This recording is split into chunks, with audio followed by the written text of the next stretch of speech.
Welcome back, everyone. This is Richard Clayborn with my instructor, Mat Dolezal. Today we're going to be demonstrating stalls and proper recovery techniques.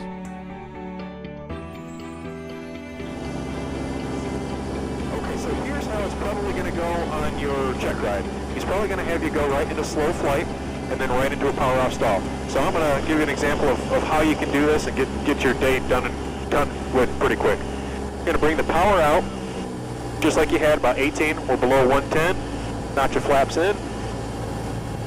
Let it push forward just a little bit for that balloon. Hold on about 3,500 feet. All right, we're below 85, so we can put in 20 degrees. There's our 20 degrees. Lower down even more. Still below 85, 30 degrees. So now we got 30 degrees, we got all of our flaps in, just like that. I mean, you can just take care of it, just lickety-split. You don't have to wait, go slow, just get her done. All right, and let's say he wants you to hold 50 knots. So here I'm going to start pitching for 50 knots. If I notice myself climbing, I'm just going to pull some power out. There's about 50 knots right there. But now I'm going to catch 50 knots with my power to make sure I don't descend. So I just brought my power up just enough to hold 50 knots and hold my altitude just about even. Looking pretty good. So he's going to say, okay, let's see a left turn. So you're going to come in, give yourself a left turn. You're going to have to add just a touch of power because we're going to have to add back pressure for the turn, which means we're going to slow down more. So you need just a touch of power, otherwise you'll descend. I put in just a little too much even.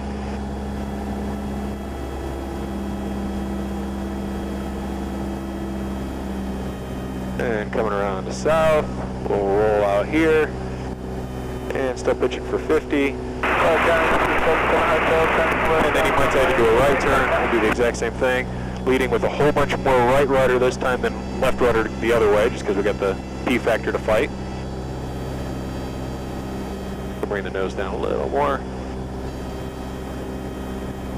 And I just use about a standard rate turn is plenty. And we'll roll out on west. Then he'll say, okay, Richard, I want you to go ahead and give me a power off stall. All right, power off stall. Power comes out, adding the back pressure, holding it. There's our stall warning horn. Keeping west in front of me. As soon as it stalls, boom, full power. 3 miles. The airspeed start coming up. Flaps to 20. Holding on to my western direction.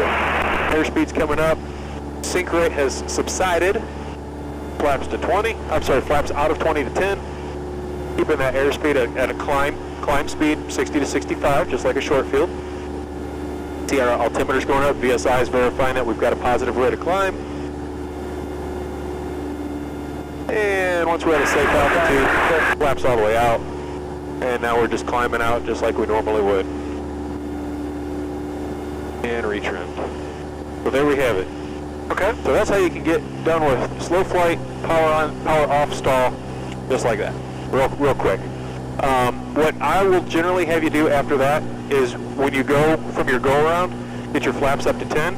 You've got full power in them. I'll have you go straight into a power on stall. So I'll say, okay, you're recovering from your go-around. I've got full power, and now you're climbing. So now we're just going to demonstrate a power on stall. We've got full power, adding enough right rudder to keep the ball nice and centered, holding on to my western heading. There's west. Visually, I'm checking it out. Visually also, adding enough back pressure to keep it slower,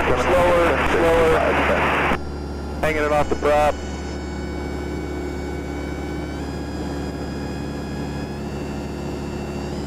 And there's the brake, nose comes forward, keeping the power in, looking for a climb airspeed of about 60 to 65 again. Coming back up. Probably lost what, maybe 400 feet or something like that. And then now we're back climbing again. Safe as can be. Final to 5. And